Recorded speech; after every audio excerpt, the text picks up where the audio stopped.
This is Steve Cochran, and this is Live from My Office. We got a good one for you today coming up right after this. Live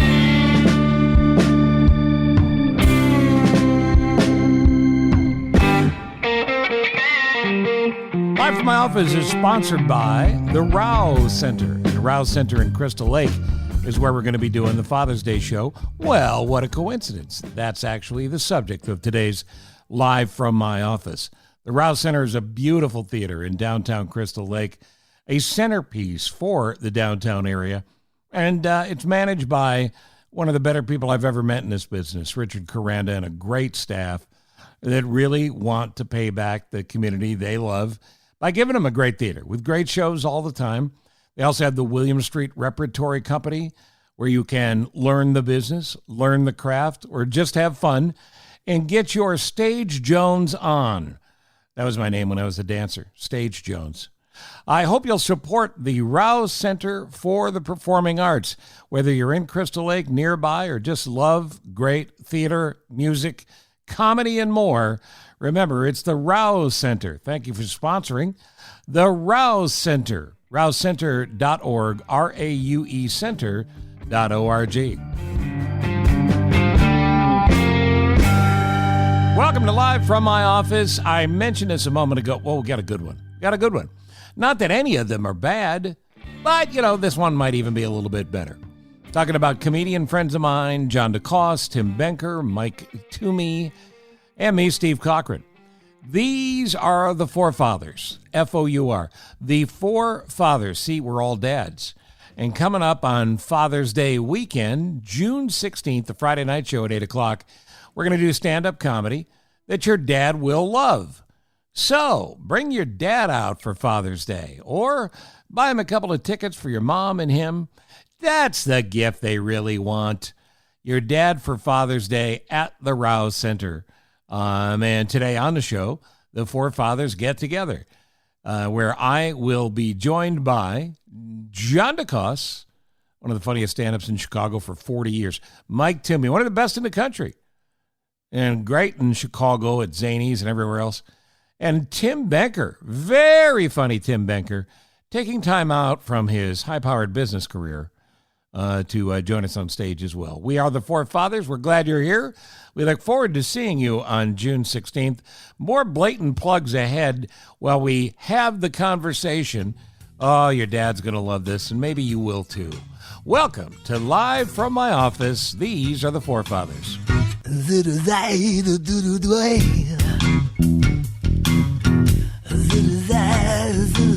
Well, it's a very special edition, an after school, before school, during school, I guess school's out, edition of Live from My Office. Where, according to Alice Cooper.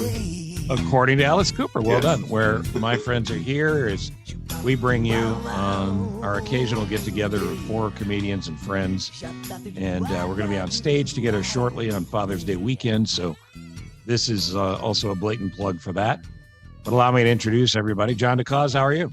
I'm good. How's everybody else doing? Well, good. I mean, we'll get to that. Don't jump the gun here. I'll do the interview. Okay, thanks for that's the rest of our show. Thanks, everybody. All right, so John's good. Mike, how are you? Doing great, thank you. Mike Toomey, of course. You see Mike every morning on Channel 9. Is that working out all right? It's working out great. Had a couple days off, always helps. It's going great. I had Larry Potash on recently to plug his backstory show. That's a great show. It is a good show. And Larry and I were talking, and we have all been on that show. And Larry and I were talking about the amount of vacation that our friend Paul Conrad, and your friend Paul Conrad takes. We believe Paul takes 56 weeks of vacation a year. When you do the math on that, that's odd. When you get to a certain point where they won't pay you anymore, those become the negotiating chips. All right, 10 more vacation days then. All right. Yeah, so Paul, I'm sure at this point Paul doesn't know where Channel 9 is. But you can see Mike there every morning on Channel 9. Tim Benker is here when he's not a big shot businessman running Northwest Carpet Cleaning. He's on stage with us. Tim, how are you? Hi, Steve. Hi, John. Hi, Mike. Hi. I got to say, Mike is so far doing better than you two.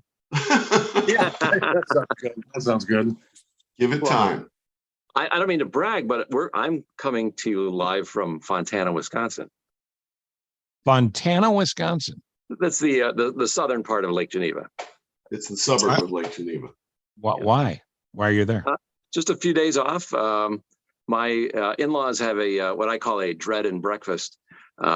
Just a little place that we come and relax and have little fights here and there. Well, this is good because we're going to talk about summer vacations and stuff in a few minutes. Oh, good. Are you going out on a boat? Are you doing anything like Geneva, for those folks wherever you're listening, is a resort area near Chicago? Okay, we actually were on the pier yesterday to sun ourselves and watch the boats go by. My brother-in-law, who owns the boat, has a bad shoulder, so we didn't go out. But we did golf today. Oh, where'd you play? We played at it's called Country Club Estates, which is in Fontana. It's the subdivisions golf course, and it was That's a lot where of fun. That's where they play the British Open. Oddly enough, I don't know. Strange. It's hard to explain. Let me ask you a question about that before you move on. Do you have trouble with the windmill? Yes, I do, Ted. You have trouble? So you've never gotten a free game? No, I have never gotten a free game. Yeah. All right, I have a quick question before we face on the 19th hole. I have a quick question before we ask John to blatantly plug the aforementioned show or the beforementioned show. Okay. But here's my question: do you guys find, and we all are at the in the neighborhood of 60 and a little bit older, so there's 240 plus years of experience on this podcast. I've found recently, and I know it's summertime, but I've found recently that unless I sleep in a full bathtub of lotion, my skin dries up like a reptile. I believe I'm evolving into a lizard at the age of 62. Do you guys have dry skin issues? Yeah, I believe that's referred to as reptile dysfunction. Oh, is that what it is? That's what they call it. Yeah. Oh. Wow, that answers two questions. Yeah. Wow. Wow. That cut off the next question. So am I the only one really that's dealing with more of this than before? You guys don't have more of this than you did when you were younger? Not so much. I definitely do. Yeah, there's no You question. do? Yeah. Yeah. And it's when I take off my makeup, it's like, I think it makes it worse. There's really no way to get around the nice flowery lotion too, because you don't want to smell. Nobody's going to make a product that smells like what a man smells like. Exactly.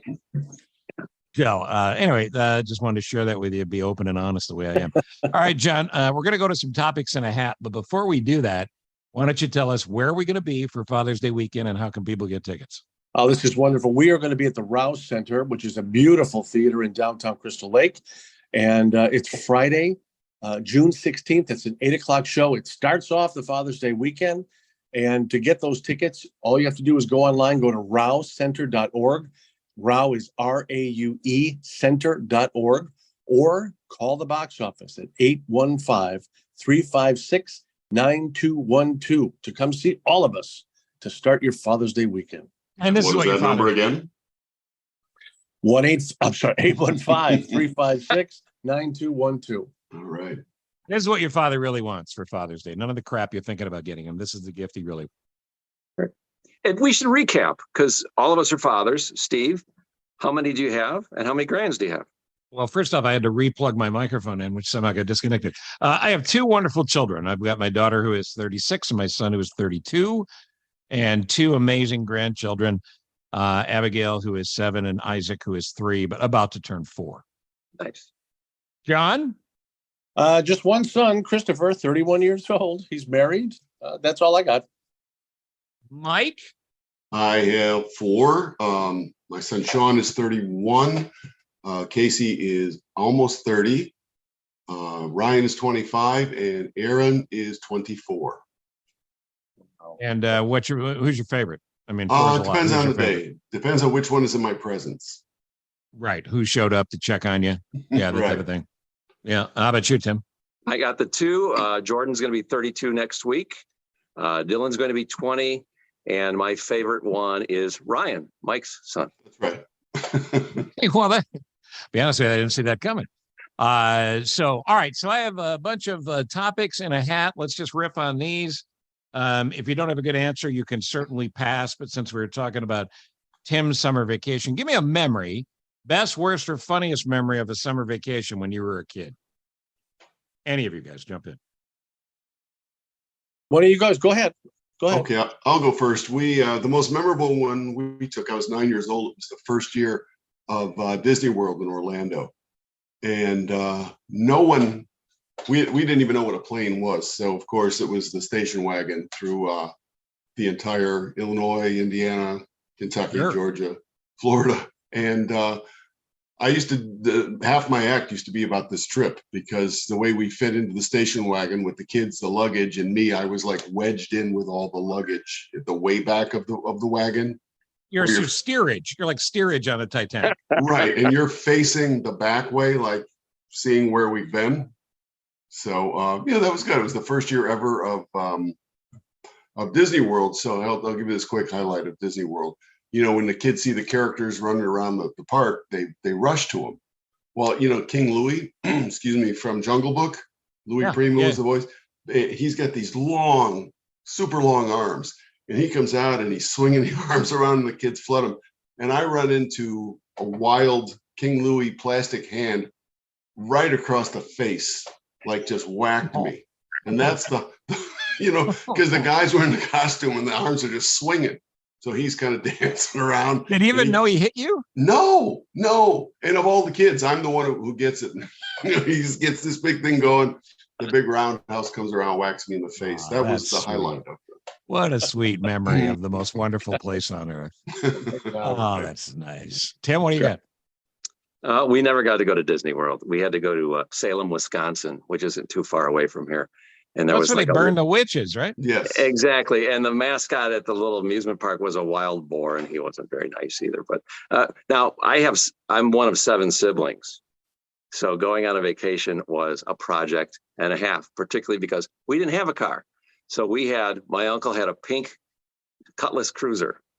So it was this, I'm not kidding, it was pink, and it was the station wagon. It had the little window. If you sat in the middle section, you could look out the top. It had a little window there. But was he a Mary Kay rep? What was the pink car? Well, we'll talk about my uncle's preferences on another show. But we drove in his station wagon. But because there was 7 of us, my mom and dad, mom's always frantic. Somebody always threw up in the car. We had to stop 18 times. He didn't want to drive the highway, so we drove all the way up to Wisconsin on Milwaukee Avenue. That's as far as it could go. It was only an hour 15 away, but it took us like 3.5 days. I have no idea why. So I'd say each vacation in Wisconsin was a nightmare for us. John? Every summer we went to Kentucky, Frankfort, Kentucky. My aunt owns several farms, and my whole family, we would go down there, and I loved it. It was, we stayed at this farm called High Meadow. It was a beautiful cottage, and everybody stayed there. My aunt, they stayed in town. They had another farm, but they would come. And my memory is you would go in. It was a long stone road that went up with cow crossings. They were like little bridges that didn't allow the cows to go past there. And I loved it because I could drive everything. There were tractors, and there were all these different things to play around with for 2 weeks. And then what I remember was I got in my dad's Pontiac Electra, and I decided to go ahead and drive that too. And how'd that work out? Well, I was shocked because this is the time before you could unlock, the wheel didn't lock, and I put it into gear, and I'm going down this hill. It's a circular drive, and then down this hill, and I'm like, wow, the tractors don't move when I play. Why is this moving? And my dad came in, he probably ran 1,000 miles an hour and literally shoved me to the other side to stop the car before it would have gone. I don't know what would have happened. We would not be here today talking. And remind me, you're how old at that point? 24. No, I was real probably sense of how to operate the car. That Pontiac Electra I was 10. I was probably 8 or 10 years old. Yeah. 10 years. Well, here's one for you. I grew up in upstate New York, so we would go to Lake Ontario, and Lake Ontario famous for fishing and boating and things like that. And that's what we could afford. So I would wake up regularly to the sound. This is like at 7 a.m. We had one of those pop-up campers. Mm-hmm. And boy, you want to talk about the 4 seasons of open wheel camping. That's not it. So we'd be in a camper, and I'd wake up to the sound of guys playing euchre, of beer can snapping. Remember the sound of the snap when you'd open a beer can? Mm-hmm. Yeah. and a sizzling sound. It wasn't bacon. It was eel they were frying. Breakfast was God. beer and eel. Yep. Yeah. The sweet memories, they come flooding back. All right. Let me switch gears here for a second. I've got another topic from a hat. Let's see what we got here. Tell me a story about your best friend from high school, and do you still stay in touch? Anybody? Go ahead, Mike. My best friend from high school, unfortunately, I don't see him that much anymore, but he ended up being my roommate after high school. And he was the guy, he was the Otis Campbell of Glenbard North High School, if you know what I mean. He would find his way to get, plowed. And when you look back on that, it was really scary to think that went on, but it was just so funny in high school that, remember they had that after school special with Scott Baio called The Boy Who Drank Too Much? Yes. Yeah. So he would call him Chachi because he was the boy who drank too much. He was the boy who drank too much. It's hilarious when you're 18, but when you get in your 30s and 40s, it becomes a bit more serious. And Mike, didn't they call you Lance Kerwin? Yes, only until I was 16. My best friend from high school and I still stay in touch. Matter of fact, we just talked yesterday, but he now he's run hotels around the country, managing hotels around the country. He now lives in Hawaii, and he didn't have to move. And I took it personally. I think he moved to Hawaii, so I couldn't get to him. But we had a lot of fun in high school. Nothing that, is going to be scandalous, and certainly wasn't a drunk like Mike's friend. But yeah, Steve is the best friend story from high school. How about you, Tim? Oddly, my best friend from high school, who's still living, it's a girl. It's Jenny Gisler. And she was the first person I knew when I went to Schurz High School. And I think the thing that made the friendship work, she was the one who kept me in line. She socked me in the forehead so many times during high school if I did the wrong thing, said the wrong thing. And we've kept in touch. She's a costumer. She works for some of the theaters in the Chicago area, dressing the stars. And yeah, we still talk and go for coffee once in a while. And how much of that best friendship was you trying to have sex with her? Yeah, I was just going to ask that. That was no. We were actually always very good friends. We suspected that she was the Tylenol killer somewhere in the early 80s, but she proved us wrong. But wow, there's a left turn. How did she prove you wrong? How do you know she would sock me in the head and ask me if I wanted some Tylenol? So it's kind of okay. All right, fine. But no, it was not. There was not a sexual thing. We were just always very, very good friends. Good for you for trying, John. Doug Tremper was my best friend. Yeah, Mike's laughing because he knows that Doug and I stopped communicating after I stole the wheel of cheese from his house. Wait, what? That's a great a wheel of cheese. The best story. Yeah. He had I was at his house and they had a refrigerator downstairs and I saw this giant wheel of cheese. I was like, oh my God, I've never seen so much cheese, and I just took it. It's unbelievable. Yeah, and Mike wrote a song. Yes. And we laughed so hard, but I don't actually talk to him anymore. He's I wouldn't talk to you either if you stole my cheese. Thank you. I don't blame him. I think he lives in Brookfield. He reached out to me on Facebook and we connected just a little bit, but I haven't seen him since 1977. And John's not allowed at Caputo's Market anymore. How big was this wheel? I bet you, I'm not exaggerating. I think it was like 12 inches in diameter. There's an annual thing in Europe, and I'm sure you guys at Channel 9 do the story, where they roll cheese down a hill and you have to chase it. Mm-hmm. It's like a cheese rolling event. So, if it still comes back, I don't know what the statute of limitations on cheese theft is. Yes, I know. But if it still comes back, you could just tell them that you were using it for competition. Yeah. If it comes that's back, a good idea. it's yours to keep forever. Well, it's funny when I bring this up, I still can't believe, I don't know why. Number one, I don't know why I thought it was okay to take it.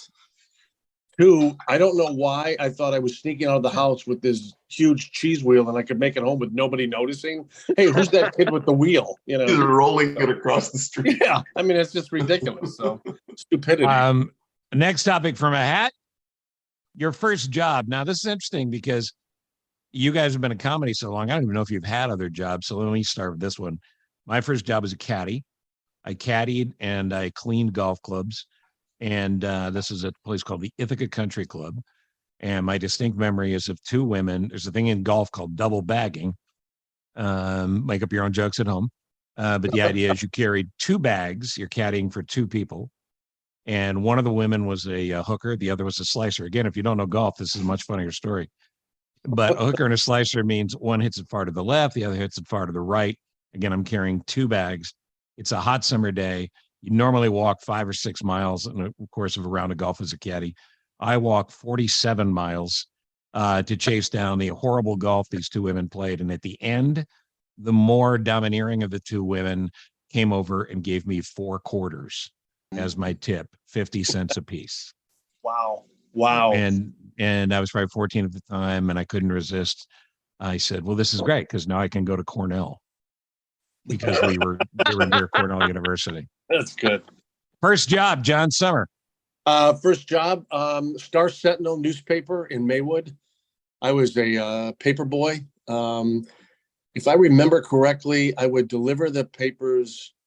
I even had to buy my own bag. I think my father bought me the bag. I put it on my bike. I would deliver the Star Sentinel. I had 16 blocks or something like that. I don't remember. But I had to go collect $1 a week from everybody that got the Star Sentinel. And then I got to keep 10% of it. So a little taste. You got a little taste. I got a little taste. And then that's when I opened the Flamingo. Tim, first job? My uncle owned a fire equipment company on the, it was kind of on the south side. It wasn't a very nice neighborhood, but on Saturdays. This wasn't the gay uncle in the pink car, right? Actually, it was. The uncle you referred to as the Cutlass Cruiser, that guy? Exactly. Way to go, Mike. Yes. The Cutlass Cruiser. But I never said gay, did I? Oh, no, and neither did I. Right. So anyway, my brother, who worked for him regularly, would wake me up at 6:30. We would go. I would work on Saturdays, and for the most part, I would clean the bathrooms and the kitchen, and then I would cut wires. Remember, the police had the lights on top of the cars on this giant bar, and it required about 15 lengths of wire, and I had different wires, and I would cut that until my fingers bled for $1 an hour. Real job. It was a real. I forgot too. I forgot this too. I worked at Arthur Treacher's Fish and Chips. Remember that? Oh yeah. Yes. I loved it. I worked there for one day. I was cooking the fish, which meant all you had to do was drop the fillets in the batter, or in the hot oil, and the batter would form, obviously. And all the fish that I cooked came out like they had tumors, like giant batter knobs on them. And I got fired the first day. Well, I was not fired. I was encouraged to do another job, and things didn't work out because I needed 6 months treatment for the grease burns on my arm. Yes. Yeah. I'm sorry, that was not a first job. Mike, how about you? Let me first say, I heard the Arthur Treacher's Fish and Chips jingle before I heard California, Here I Come. So imagine how blown away I was when I heard that song. And I said, what are they doing? They're ripping off the Arthur Treacher's jingle. Right. Poor Arthur. Yeah. Okay. My 1979 minimum wage was $3.18, so that's what I was making at this place called Reed Devices. And what we did all day, you punched in at 7 and you left at 3:30. You had that half-hour lunch, and you assembled terminal blocks for 8 hours. It was these rubbery black blocks, and you took screws from these bins in front of you and put them in the blocks, and then you sent them down the chute and they would punch them. And these were computer components or something. It's like a sweatshop. Oh my God. How long did you do that, Mike? Was that in the Philippines? Yes. It was the summer between my sophomore and junior year of high school. Wow. Every day. How much did you hate that? Oh my God. It was like, I think they should have had a counselor standing by at that place, unless you were brain dead. It's a perfect job for the brain dead. That's amazing. Yeah. Child labor laws, apparently none of those in your neighborhood? No. Okay. All right. Makes sense. Let me jump to this next topic from a hat. A dangerous thing you did as a kid you never let your own kids do, or in my case, my grandkids do. Oh, okay. There's a lot of these, right? Yeah. We all grew up in the 70s. There's a lot of these, but Don? Tim, jump in. Oh, okay. Well, mine would be the blowing up of various toys and dolls with fireworks. Yes. Oh, yeah. Shoving a firework in a doll's behind, that kind of thing. Right. I would painstakingly build a model, like a model Mustang that was a 71, and I would paint it and I would make it look really nice. And then on 4th of July, I would put a M80 in there and just blow it to bits. Yeah. Okay, Ted Kaczynski. I look forward to your manifesto. So then I had this Tonka. It was when it was a little more recent. It was a plastic big Tonka Jeep, and it was mostly plastic. And Barbie fit right in the front seat.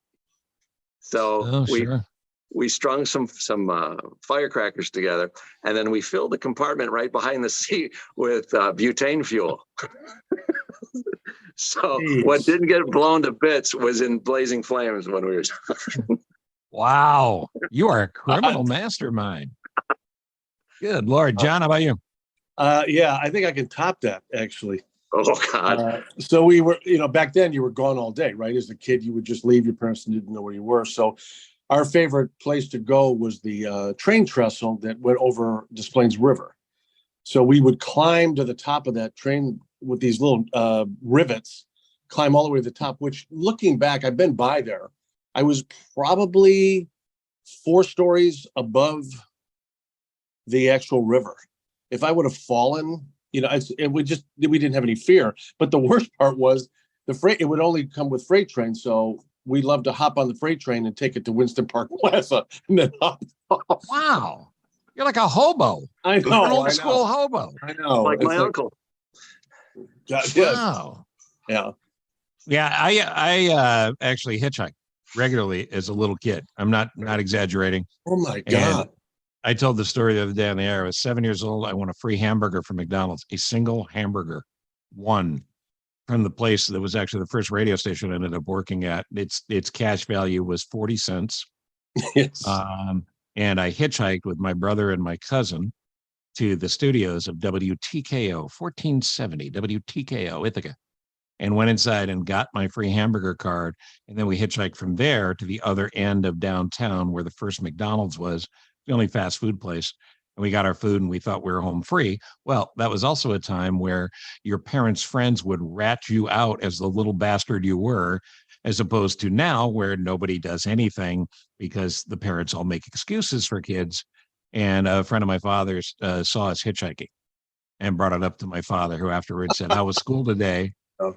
And I said, "You've never asked me that. You didn't even know I lived here." And he knew that we had hitchhiked, and that didn't stop us. I was 7 or 8 at that point. I hitchhiked all the time when I was a kid. Don't recommend it to the youngsters. Oh my! To anybody, it frightens me to think about it. Yeah. Anybody else? Did everybody jump in on this? Yeah.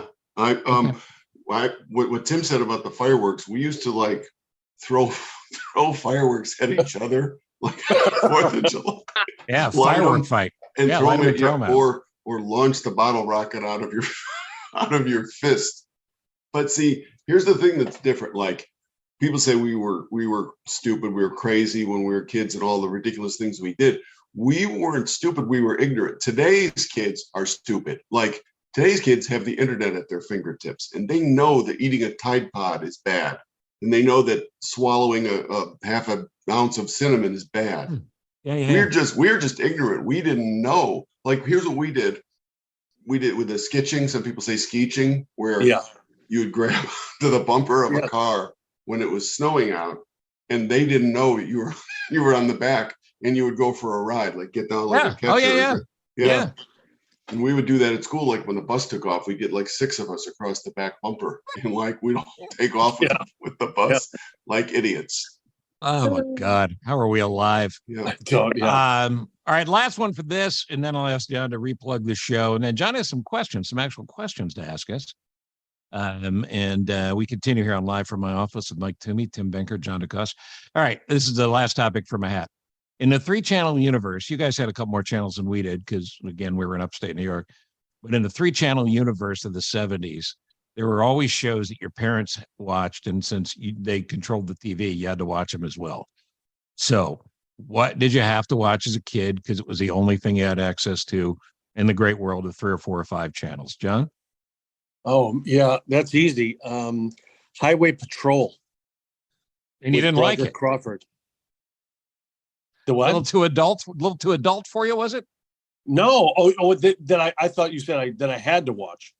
Yeah, you had to watch. Yeah. Oh, yeah, I had to watch Like Highway a hostage situation. I that was I rushed home. It came on in the afternoon when I got home, and I just that black and white. I even have the car on my desk. That's I watch that every single day. 10-4. Mike, you do like 1,000 impressions. Do you do a Broderick Crawford? I'd have to hear him, but maybe. I'd have He to sounds hear a him. little bit like Gilbert. Okay. My my show was hands down Lawrence Welk. Every Oh yeah, Sunday night. Sunday night, and we realized we had to watch it. So I reconciled myself to the fact that this is a funny show, So once I came around to realizing that, then I actually enjoyed it, because it was like my first go around to comedy was making fun of Lawrence Welk until my parents would tell me to stop it. Like, are we able to see us, or are we just audio today? Or just audio, right? Okay. There was a tenor, this guy, and his name escapes me right now, but he had giant shoulders, like his shoulders were way up. Sure. And he would sing. God, what was his name? He sang with the Champagne Lady, but he was just built like that.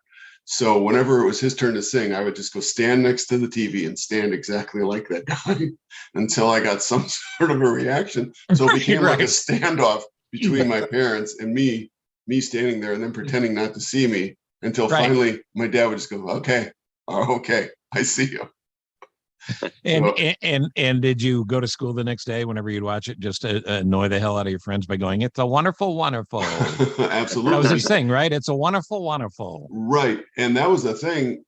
Stan Freberg used to take off on Lawrence Welk, and we had that album, and I memorized that sketch, so it fit right in. Em, did you have one? Yeah.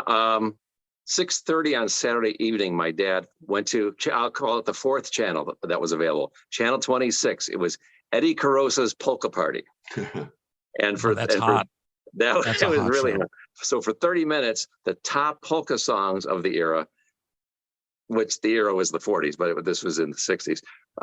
So yeah, you would be watching old people who did nothing else but go to the studio and dance for 30 minutes at the polka party. But my favorite part was the commercials they would have. They would be talking in Polish because most of the viewership was Polish. And I don't know Polish very well. It's like, okay,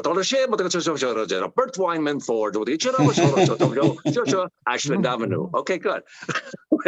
Right. But it was the longest half hour in television. Yeah, and my father loved it. It's funny, music, because this, I guess, is more of the same for me, though. Saturday nights, Hee Haw. Hee Haw was on CBS, and my father liked old country music, so like Ernest Tubbs was his favorite guy, who had really uplifting songs like "I'm walking the floor over you," and so you have to put up with all of that. You have to put up with Cornfield County, and it's weird what sticks to your brain, right? So to this day, I still remember this song. Gloom, despair, and agony on me. Deep, dark depression, excessive misery. If it weren't for bad luck, I'd have no luck at all. Gloom, despair, and agony on me. Stuck to my brain. That's so good. Very sad. So good. Very sad. All right, John has some questions for us, but first, give us a plug, John. Yeah, June 16th. What a way to start out your Father's Day weekend at the Raue Center in beautiful Crystal Lake.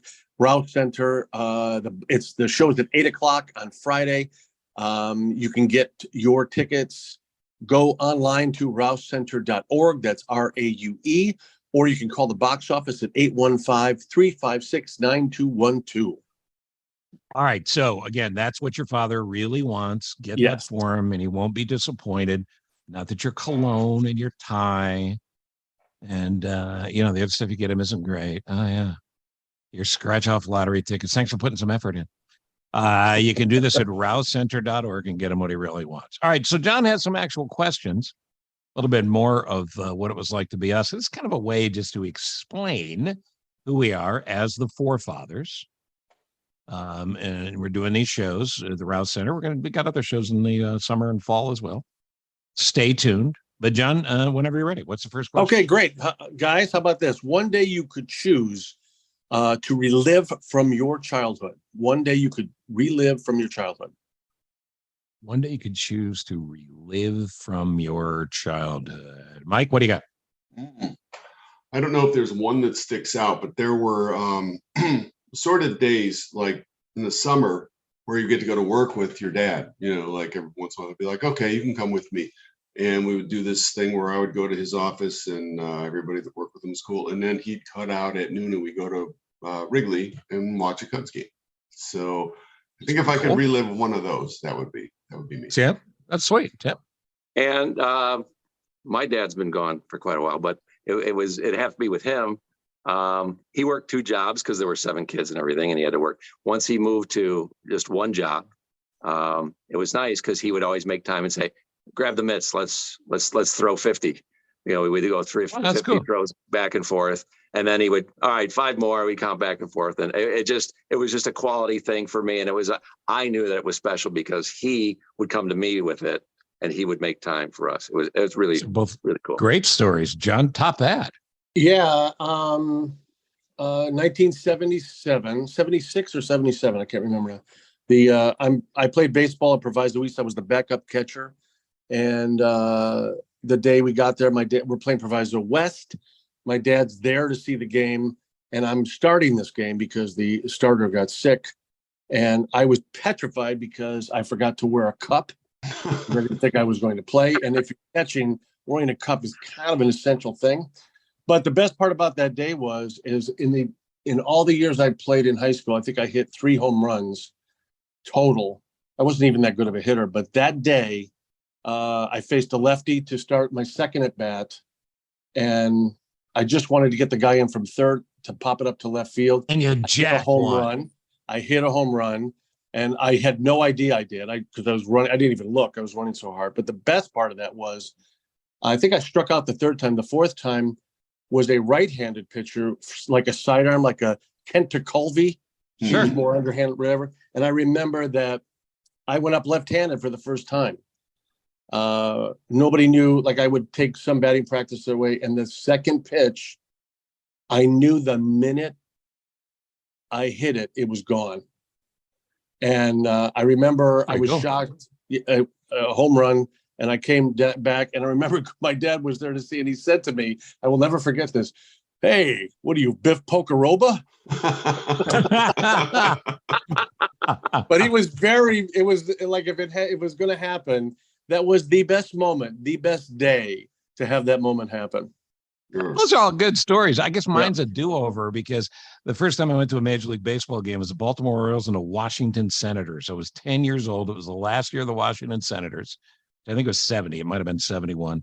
Orioles roll out with this great team. Boog Powell's at first, Brooks Robinson's at third, Jim Palmer's on the mound. Frank Howard is playing first base 6'8" for the Senators, and Ted Williams was the manager of the Senators. So we go to the game. We drive from upstate New York. My father smoked 4 packs of cigarettes a day. And if we cracked the window, he'd go, roll the windows up. It's too loud in here. So it's like smoking a ham in the back seat. And I was the ham. So we get there and we go into the game. Bleacher seats were 85 cents. And I had saved up enough money to buy a Baltimore Orioles t-shirt.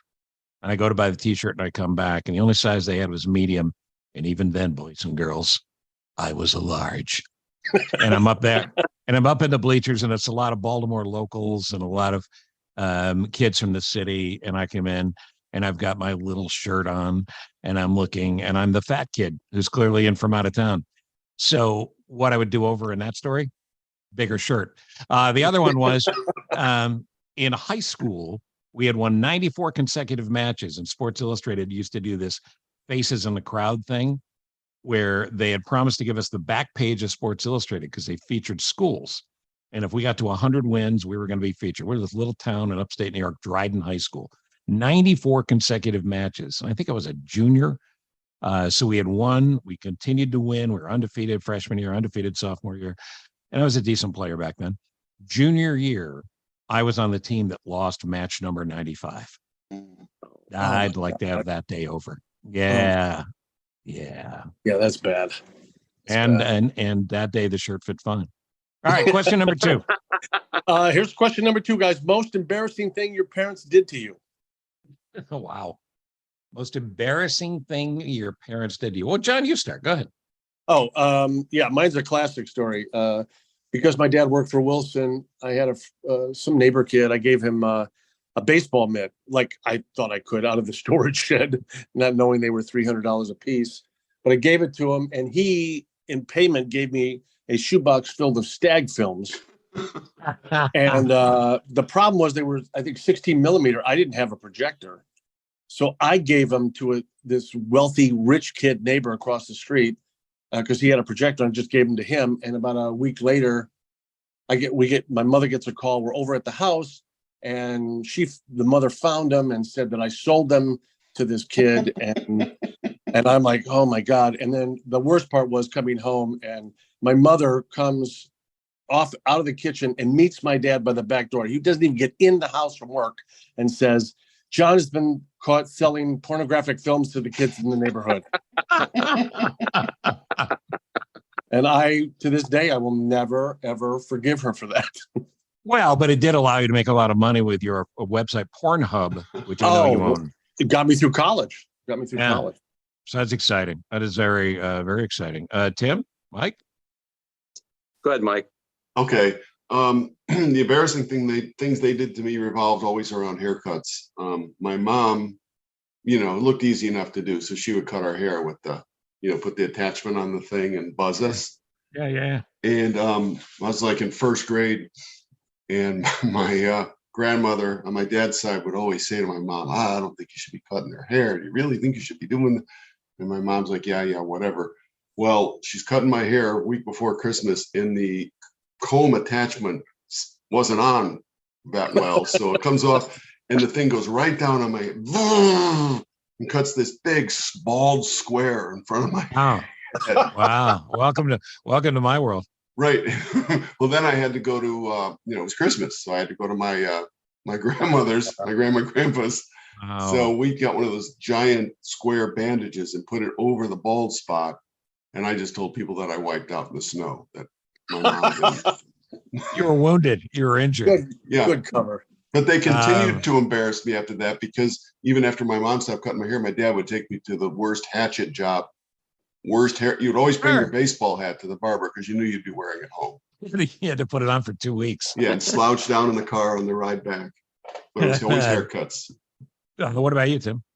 I was 13, and I liked this girl. Her name was Wendy, and we went to. You spent your whole youth trying to get laid, didn't you? I mean, it was just. Well, you throw enough against the wall, something's going to stick. Sure, so, I got it. So I bring her to the house, and my mother's there, and she was a nice girl. She was attractive. When you're 13, another 13-year-old can be attractive.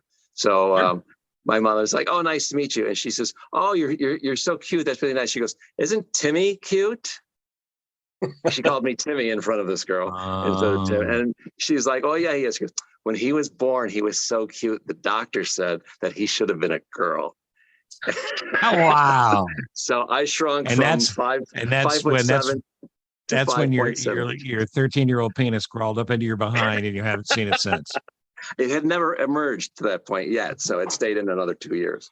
Mine's quick. My dad drank a lot, and I had some friends over on a Friday night, and he was sober, and I was embarrassed. I always told everybody how he drank. Threw off the whole weekend for me. So, my dad being sober, that was really embarrassing for me. That's all I have. John? How about here's the next one. Remembering something about a childhood home that you loved. We had linoleum floors, and boy, kids, if you watch all these home improvement shows, they just don't use enough linoleum. And the linoleum floors had this great, super slick kind of consistency to them on top. So the hallway between the kitchen and the bedroom, which felt like it was Olympic length, which is probably more like 15 feet, the hallway between the kitchen and the bedroom, my brother had one, I had the other. It was a hockey rink in the winter. It was a putting green in the summer.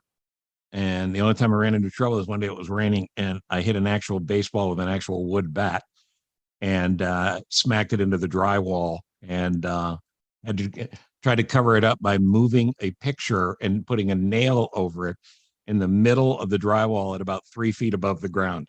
There's no way this case will never be cracked. But yeah, that linoleum floor was my sports floor. Nice. Golly. Well, yeah, that makes sense. That's good. Mike, Tim? Well, upstairs where we grew up, there was a giant, they called it a desk. It was just this giant, it probably was like 8 feet.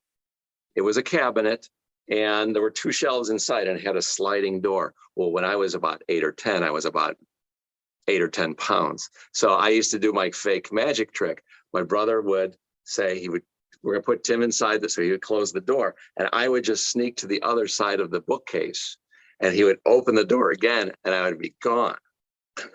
And then he would close it and we called it quick change. That was the name of the David magic. Copperfield's cousin. Exactly. Until one day he kind of tricked me and showed everybody, like they didn't know what the secret to the trick was, but he opened the side of the door where I was hiding. Wow, Thanks, that's John. Actually cool. Yeah. And anybody? Mike? Nothing so much about the house. There were 6 of us in a pretty small 3-bedroom ranch house. We used to play hide and seek with the dog. We would tell her to sit, and then there was like 4 places you could hide. So, she'd run in each of those places and actually try to find them. But there's one thing that I remember. We had this our garage was turned into a family room, but we left a little part behind it for storage. And we had an extra freezer in there. And, that like the refrigerator, you open it and there's like a freezer on top where you kind of swing it open. Sure. Well, we didn't use it and it had frozen over so badly, with like frost that you couldn't open that door. So I got a screwdriver and I wanted to pound through the ice, to open the door to see what was in it. And it was like something out of Batman, like the penguin came in and sprayed everybody with Freon because I hit this, like I hit the nerve. You popped the Freon. Yeah. And it was like, I swear it was like, the penguin came in. I fell into his trap. And what would Batman said if he had been there at that point? Penguin, you fiend. Those youngsters were going to use the freezer to put popsicles inside, but instead you sabotaged the fiend. I had would have been the house at South Maywood. So we moved out of there, I think when I was 7, but that basement was an old time basement, but somebody had finished the floors.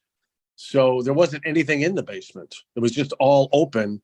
And I had a pedal Jeep that my grandfather gave me. And I could spend forever just driving around the basement. And I made a garage and I just drive around all friggin' day. It was so fun. And for anybody under the age of 40 that's listening to this, no internet, kids. No internet. Yeah. That's why we were A, physically active, and B, doing other things, and using our imaginations. So you should see what Tim was imagining about a girl he was trying to fool around with. All right, you got any more, John? Yeah, how about this one? Favorite story your mom or dad would tell often? God, all of my parents' stories. You're talking about when we were kids? Yeah. When all of my parents' stories revolved around stuff that was hilarious to them and not funny to me. For instance, my mother, because I was a big kid, my mother would always have to go into the Jamesway, which was about Jamesway was like a local Kmart. Okay. I had to go into the Jamesway to get clothes for school, and that meant one T-shirt and one pair of pants. And she'd go in, and it was like she was Bill Gates. She was the busiest person on earth. So instead of walking in and looking around in this relatively small store, she'd walk in and she'd go right to the customer service desk and she'd go, "Where are the Husky Boy pants?" Yes. And then, more than once, a guy would go, Betty, we have a customer looking for the Husky Boy pants. Can you walk her and the Husky Boy over to the Husky Boy pants? Yeah, good times. Well, I'll tell you this one, because this is Mike. We did travel quite a bit. My father traveled, so I knew what planes were and everything. We would always go a different place. But my mother told this story, but it was so funny because we were at a Holiday Inn with a pool, and we were swimming, and my mother was laying by the pool, and here comes my dad in his 3-piece suit to go to this big thing that he has to go to, but he wants to stop by the pool to say hi to us. Well, as you entered the pool, they had a little, I don't know what it was, like a little mini pool where you would step in to wipe off anything. I guess, I don't remember what it was, sand or something, because there was like fake sand there. Anyways, here comes my dad, not knowing it's there, and takes a step and goes right into the mini pool. And all I remember was I was in the water at the time, and we were laughing so hard because, and the more angry my father got, the more it was funny. Sure. And I just remember having to go underwater because I thought I was going to actually drown because I was laughing so hard I was going to suck in. I can picture that today. Him all dressed up and stepping right in the little pool, the wading pool. So. Bob Saget would have given you 10 grand for that video. Yes, absolutely. And? I have a couple stories that my parents would tell over. My dad smoked cigarettes for 50 years. He said he started smoking when he was 12. And he would always tell this story about he was calling home or something. And his grandmother said he had the cigarette to his mouth, and over the phone, the grandma said, "Put that cigarette down, take that cigarette." And he did it, and then went, "Hey." Yeah, right. But that was funny. And my mom had a great story about her father. A lot of people would use the expression toilet for bathroom. It was all encompassing. And her father knew that the water was colder in the bathroom than it was in the sink tap. So he would say to my mom, "Go get me a drink of water from the toilet." And this went on for years because my mom would go in and scoop it and give it to him.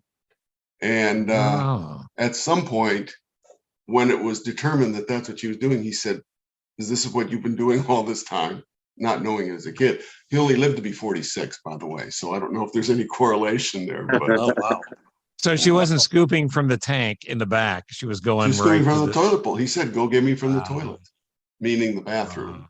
She was. That makes the Husky Boy story that my mom liked to tell her friends much sweeter. Yeah, it really does. Yeah, but she didn't do it on purpose. She really thought that's what he meant. He was a little kid. And this week on Dateline, the toilet bowl killer. Here's another. I'll give you one more of my mom's story. She told me this. She didn't tell it over. I heard it like towards the end, like maybe the last couple of years of her life. She was a kid. She said they always had a bowl on the table of peppers, like assorted peppers. And there were some cousins over, and she said the kid sitting in the high chair was obnoxious, and he kept interrupting and crying and being a jerk. So my mom gave him one of the hot ones. Hot peppers? Yeah. And then the kid just his mouth just lit up and he went ballistic, and she got in a lot of trouble. Your mom sounds very funny. I gained so much respect for her when I heard that story. She sounds like she was very funny. Kid was being an ass. Yeah. So give him a habanero. She look at the kid, go, "Why don't you get your ass out of that high chair and tell me that over here?" All right, we're going to be short on time here, John. You got one more, or you want to wrap it? It's up to you. I've got one more quick one. Best advice you ever got from a grown-up? My dad used to say, "No matter what you're doing, do it good. If you're digging ditches, make sure that they're good ditches." That's good. That's a work ethic piece of advice. Yeah. Mike? This is going to sound really weird, but the best piece of advice I got from an adult was when I was a teenager, and it's not an adult that any of us respect. And Steve, if you knew him, you wouldn't respect him either. This guy named Jay Burke, who ran the comedy cottage. Yeah. And early on doing comedy, I was 18, and he pulled me aside one time after a set and said, "You know what you're doing?" He said, the way you're presenting your material isn't like, he said, it doesn't sound like you're having a conversation. It sounds like you're making an announcement to people. He goes, you have to think about it like you're talking to your friends, like you're hanging out with your friends and you're sharing stories with them.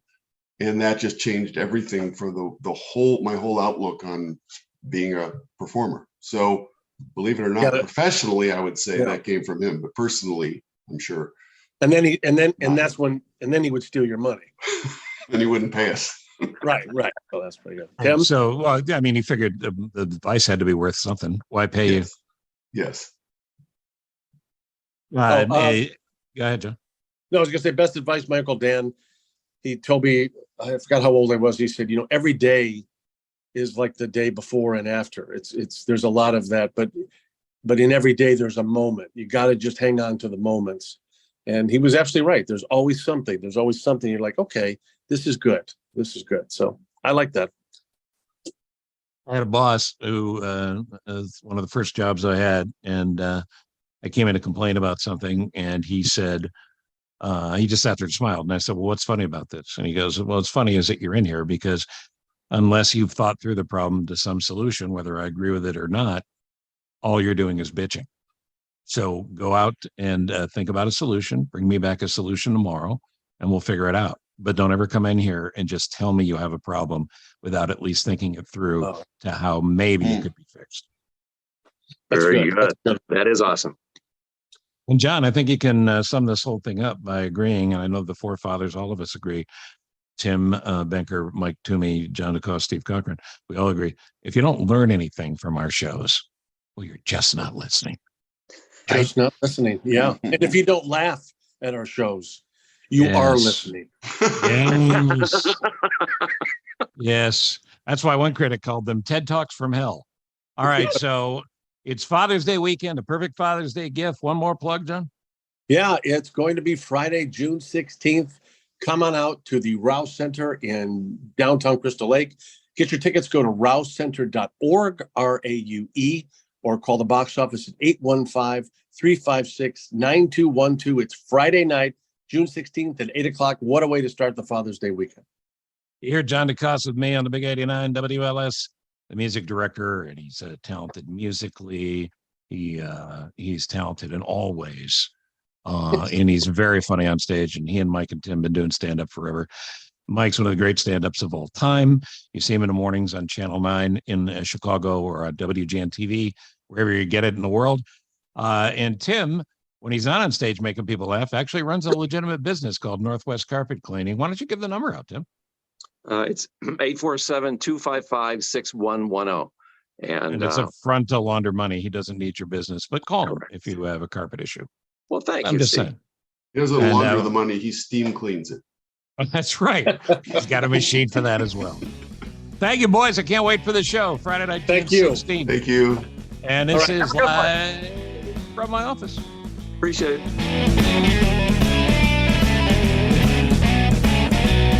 All right, before we go, our charity worth mentioning is actually the Raue Center. The Raue Center for the Performing Arts, where you can support things like the William Street Repertory Company or the Raue Center in general if you love community theater. And I'm not talking about waiting for Guffman here. I'm talking about high-quality entertainment on stage. I hope you'll support Richard Caranda and his amazing staff and people, and the great people of Crystal Lake, with a contribution to the Raue Center. Just go to the website, rausecenter.org, and you can make your donation right there. As a matter of fact, I just made another donation. I've donated before. I donated today. I'll donate again. You can't stop me. Again, rausecenter.org for tickets to our June 16th show, to make a contribution, or to sign up for any of the William Street classes, because it's about time the show business world knew about your incredible skill. rausecenter.org. Thank you, Ross Cochran, for putting this together. Thank you, Mike Toomey from Channel 9. Tim Benker, hilarious stand-up Tim Benker, hilarious John DeCosse, who, of course, is also the music director on the Steve Cochran Show at the Big 89 WLS. Please listen to the radio show every morning between 5:30 and 9 o'clock. And thank you, Ross Cochran, for being the executive producer of this and all the episodes we do. See you next time on Live from My Office. 30 years plus on the airwaves. You have turned your dial to me. Now you're tuned into my podcast. It's live from my office, Steve. From Ithaca, New York to Carolina South, W. Cochran, Steve. From Minneapolis and then Chicago twice, top-rated shows achieved. Sit back, relax, and now listen to my show. When or wherever you are, 'cause you're on the go. A-list celebs with some laughs and great info. Live from my office, the Steve Cochran Podcast Show. Yeah, yeah, yeah. No better place to be. Yeah, yeah, yeah, yeah. Subscribe and like for free. Yeah, yeah, yeah. Live from my office, Steve. So glad you're with me. It's live from my office, Steve. Thank you for listening to Live from My Office, a service of Monkey Run Productions. All rights reserved. The podcast is hosted by Steve Cochran, and it's mixed, edited, and produced by me, Ross Cochran. Support the show by subscribing wherever you're listening and by telling your friends about it. Follow Steve on all social media channels, including Facebook, Instagram, Twitter, and LinkedIn. And make sure you check out this episode's show notes for relevant information discussed during the conversations. You can also email the show directly at thecochronshow@gmail.com with any questions or comments. And that's the best place to tell us about your favorite nonprofit so we can make sure we mention them on the next episode. Steve is available for corporate speaking gigs. He would love to MC your event. And occasionally, he's funny. Thank you for listening. Head to cochranshow.com for more.